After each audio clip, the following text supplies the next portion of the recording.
La deuxième phase de la construction budgétaire que nous aurions travaillé est aussi de tendre vers la sobriété budgétaire.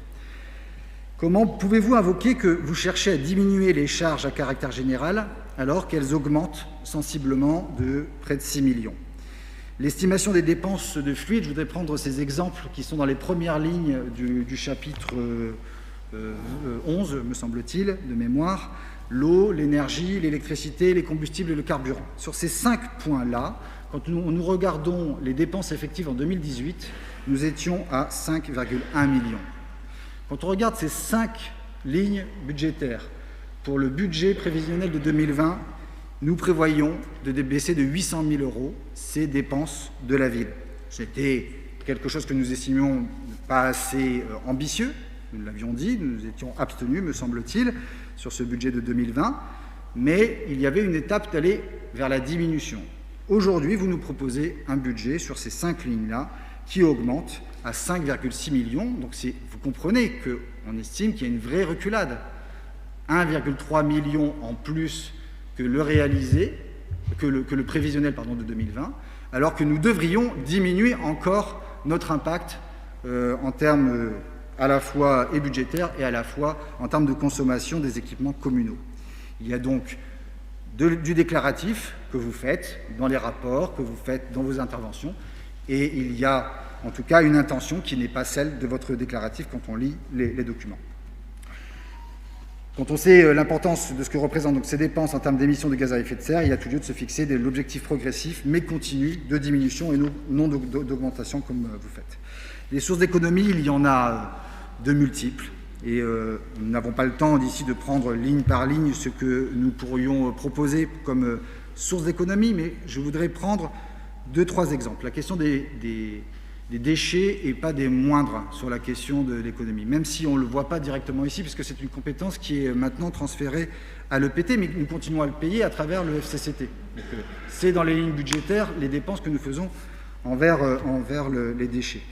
D'ailleurs, c'est une question que vous posiez, à quoi sert l'EPT ? Il peut servir à se fixer l'objectif de diminuer de 9% par an les déchets ménagers.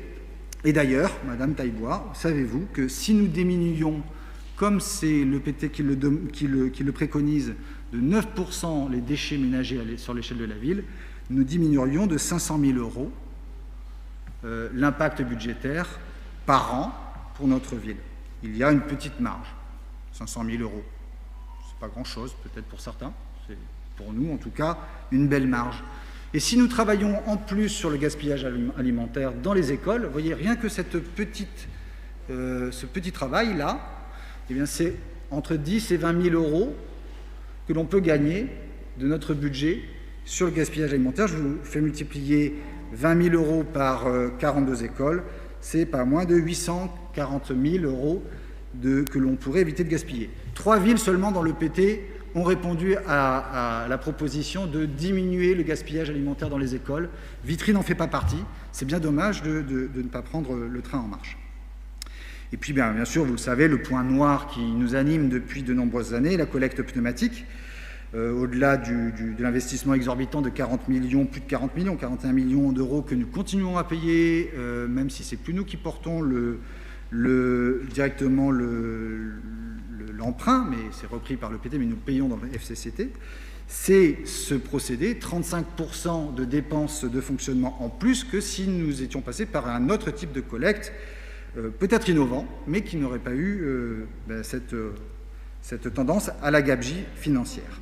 Je vous rappelle que pendant 9 ans, vous avez voté une augmentation de 5% de la TOM consécutivement, pendant 9 ans, et que apparemment, sauf si je me trompe, est prévu, et ça vous pouvez influer là-dessus, une augmentation nouvelle de 7% pour cette année sur la TOM. Mais c'est vous qui siégez à l'EPT au sein du bureau.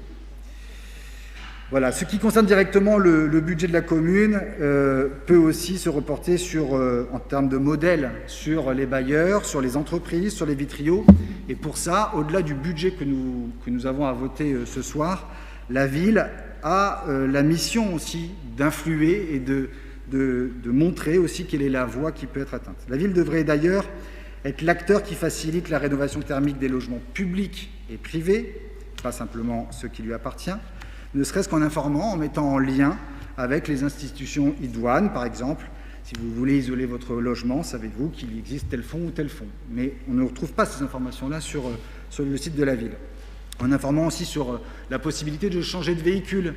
Vous avez vu que des microcrédits sont mis en place, qu'il y a la possibilité, pour nous, au sein de notre budget, de créer une ligne budgétaire, pourquoi pas, 500 000 € sur critères sociaux, pour permettre à une personne qui a un vieux véhicule de changer son véhicule vers un vélo, vers un autre type de mobilité, un véhicule moins